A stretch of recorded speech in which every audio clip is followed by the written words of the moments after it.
Sakit. Ang sakit para sa kampo nila Marcoleta na hinudas. Samantalang sabi nila, oh, solid kami. Solid sila, 13 sila eh. Hindi na magkakaroon ng hudasan sa grupo nila. Tapos kahapon, nahudas sila. Bumalik sa kanila. Si Chis Escudero, hindi na matiis yung ginagawa nila. Kinalasan na sila ni Chis Escudero. Tama na. Sobra-sobra na yung ginagawa ninyo. Hina-hijack nyo lang Senado, hina-hijack nyo lang taong bayan, sumulpot si Chis Escudero. Dahilan po para magkaroon ng 12, dahilan para magkaroon ng quorum, hero of the hour nga ka-coffee, hero of the day actually, si Chis Escudero kahapon. So uso po ngayon ang hudasan. Dito sa grupo ng mga hudas. Itong ilan na lang kayo? 11 na lang kayo? Naghuhudasan na kayo dyan. Ito masaklap ha. Hinuhudas din sila ni Mike Defensor, hindi nila alam. Si Mike Defensor nagbigay ng salapian kay Marcoleta. So si Marcoleta, kumbaga, control na ni Mike Defensor yan. Puppet niya na yan. Binigyan kita ng 30 million. 30 million, 25 million. Di ka pwedeng humindi ha. Yun lang yung nakadeklara. Hindi natin alam yung mga hindi pa nakadeklara, baka mas malaki pa. Di ba? Alam nyo naman yan, kalakaran niya sa politika, no? So kahit anong sabihin ni Mike Defensor, sunod-sunuran sila.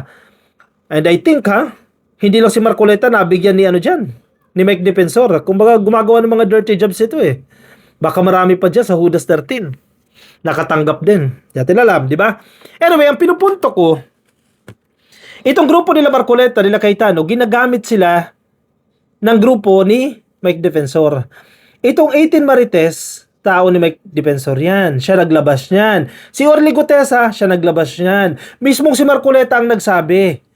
Diba, kinausap siya ni Mike Defensor. Eventually, nalaman natin na campaign donor pala, etc. Itong 18 Marites, humarap kanina sa investigasyon na nakakatawa yung kanilang investigasyon. Ang haba nga, nakatulog ako honestly, no? Sa mga testimonya ng 18 Marites. Yung mga hindi nila pinangalanan noon, biglang pinangalanan ngayon.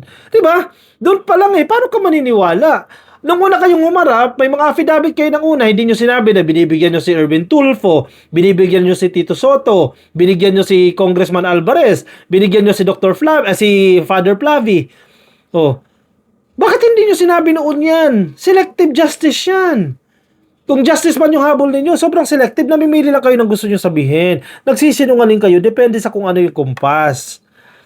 Mga DDS, wag kayo maniwala sa ginagawa ng 18 Marites. Bakit nila hinold yan? Bakit di nila sinabi na nagbigay pala sila kay Tito Soto noon pa? Kay Erwin Tulfo noon pa? Bakit ngayon nyo na lang sinasabi? Bakit hindi nyo binanggit si Loren Legarda? At si Mark Villar, di ba kasama din sa affidavit ninyo? Kasi controlled nyo. Yung hearing kanina, tingnan mo, pakinggan mo si Amy Marcos kung the way niya tanungin itong 18 Marites.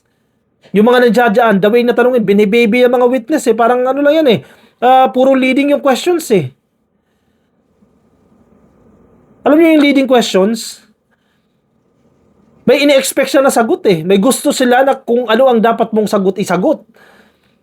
Ang style nila sa investigasyon. Pangalawa, Mike Defensor yan mga diskarte ni Mike Defensor yan. Pangalawa, nakita niyo yung video ko kanina?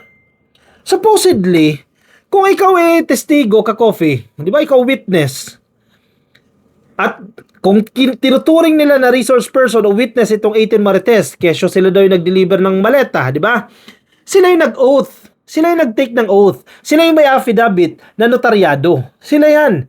Therefore, alam nila, they have personal knowledge, may mga personal silang kaalaman doon sa mga sinabi nila.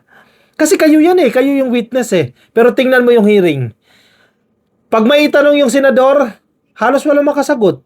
Pag wala makasagot, si Attorney Baligod ang sasagot. Magtaka ka, mas kabisado pa ni Attorney Baligod yung sagot doon sa tanong. Di ba hindi dapat? Pag sumalang ka ba sa korte, ang sasagot ang abogado? Hindi, di ba? Yung witness. Wala, hindi nila may sagot. Ang mas nakakaalam yung abogado. Kabisado ng abogado. First one yan, first one. Second, sinasabi ko lang ito, baka may mga DDS na magising. Second, di ba ikaw yung under oath? Di ba ikaw yung may personal knowledge doon sa sitwasyon? Pero inamin din nila na yung mga pictures na pinakita nila ng chopper, pinakita nila yung mga maleta, hindi nila kuha. Hindi nila kinuha. Sinend lang daw po sa kanilang group chat ng kasamahan nila na hindi parte ng 18 Marites. Malay ba natin kung yung nag-send sa kanilang group chat, hindi naman under oath yun eh. Wala naman affidavit yun eh. Hindi sila mananagot sa batas kahit magsinungaling sila. Kung edited yun. Malay ba nila na inedit yung mga litrato na yan? Walang pananagutan doon sa litrato kasi hindi naman sila under oath eh. Magtaka ka. Itong mga senador kanina, mga bogus na senador na nagsagawa ng Blue Ribbon Committee investigation, ang proper way to address the situation, ipatawag yung tao na yun na nagsasabing kumuha ng litrato kasama ng 18 Marites eh. Ibig sabihin, may access yung 18 Marites doon. O hindi sabihin doon sa Marines, sino yung kumuha na yan? Sino yung nag-send dyan? Nasa GC yan, may ebidensya yan eh. Isabihin na yung cellphone. Para ma-check natin kung totoo ba talaga na siya yung kumuha niyan.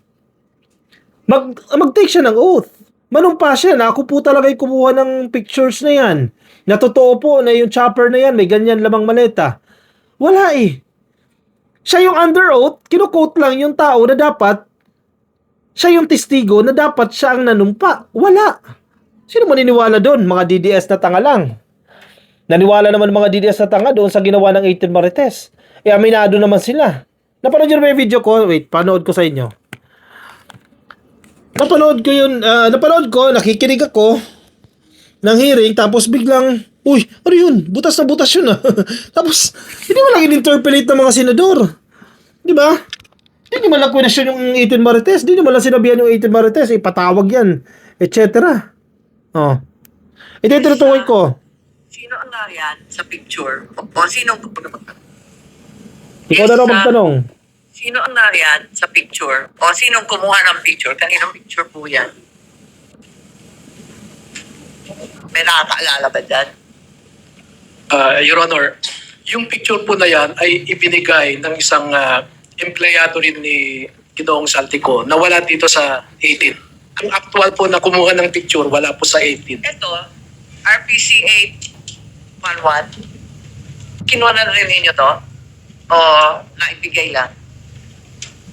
Anybody knows anything about this picture? Your Honor, nakunan din po ng isa kasama namin pero hindi kasama dito. Okay. Pero na-post sa chat group niya. Yes po. Itong helicopter, mukhang apat ba yung maleta? Itong may helicopter, the same helicopter kanina, di ba? Pareho lang itong helicopter. RPC 811. Kasamahan rin ninyo nagpadala nito, hindi ninyo alam. Yes, Your Honor. Napakabait ni Amy Marcos, Hindi ninyo alam, okay. Sige, okay, next question. Ganon ka mag-imbestiga? Definitely hindi. Tanungin mo nasaan yung tao na yan na nag-send. Asan yung cellphone, yung patunay para ma-check natin kung edited yung photo na yan. Ma-check natin kung kailan sinend yung photo na yan. Ma-verify. O halimbawa, sinend yan. O sige, 2024. O malalaman naman yan eh. Doon sa messenger kung anong group chat yan. O Viber group ba yan? O messenger group chat ba yan? Malalaman niya kung kailan sinend. May date yan. Diba? Ma-identify yan ng mga forensics, mga eksperto. Kung altered yung image, edited yan. Pero wala nga eh. From the very beginning, wala yung tao na kumuha ng litrato na yan. Aminado sila at kilala naman nila. Disumpinan nyo yung tao na yan. Yung group chat, ipakita nyo. Mamaya, ngayon lang sinend dyan eh. O lately lang sinend dyan, sabay-sabay nagsisend. And isa pa, yung tao na yan, doon sa GC, may mga pangalan dyan nakatitiyak ka ba na siya talaga yung nagsend dyan? Mamaya, tao lang ni Mike Defensor yan. Diba? Paano namin kayo paniniwalaan? Na-hijack na kayo. Kayong mga DDS, kayong mga senador, nagagamit na kayo, ginagamit na kayo, hinuhudas na kayo, din nyo pa napapansin. At the end of the day, pananagutan nyo yan. Kayo hahabulin ng taong bayan dahil kayo tumatayo dyan. Huwag kayo magpakontrol sa mga tao nagbigay sa inyo ng campaign donation. Halatang-halata naman, hindi ba kayo nagtataka? Lahat ng witness ninyo, si Mike Defensor nagsusupply. Yeah? Orly Gutesa, siya nagsupply niyan. Si Marcoleta mismo umamin yan. Itong 18 Marites, grupo niya rin yan. Nagpapagamit kayo nga ni... Huwag kayo magpagamit. Kasi pangalan nyo nakaano dyan. Nakataya dyan. Anong yan mukhang iharap nyo? Wala na. Sirang-sira na. Nagiging clown kayo, sa totoo lang. Nagiging katawa-tawa kayo dyan sa Senado. Tinatawanan kayo ng taong bayan. Nakakatawad, pero nakakainis. Bakit nyo ginagawa yan? Nagiging clown kayo. Ay, may Marcos, mukha kang clown na dyan. Babalong clown. Kasi pinoprotektahan nyo si Sara Duterte. Ayaw nyong ibigay yung leadership kahit sinusuka na si Cayetano ng karamihan ng senador dyan. Sinusuka na siya. And I think, mga kasama nyo dyan sa mga Judas 11, Judas 11 ba yan? O Judas 10. Sinusuka na rin kayo. Hindi na makapagsalita yan kasi baka sabihin na naman balimbing etc. Ma-Loren Legarda sila. Yun na nga tawag natin dyan eh. Ma-Loren Legarda tayo. Sinusuka na kayo. Kasi nagiging mukha kayong clown para lang protektahan si Sara Duterte. Kasi ayaw nyo umusad yung impeachment trial ni Sara Duterte kasi mabubuksan yung mga ebidensya. At kapag nabuksan yung mga ebidensya, magagalit ang taong bayan kay Sara. Kaya nga gusto nyo ibasura na agad ng impeachment court eh. Itong impeachment case eh. Without conducting trial. Gusto nyo yan eh. Para hindi na mabuksan yung mga ebidensya. Mukha kayong clown dyan. Katawa-tawa kayo dyan.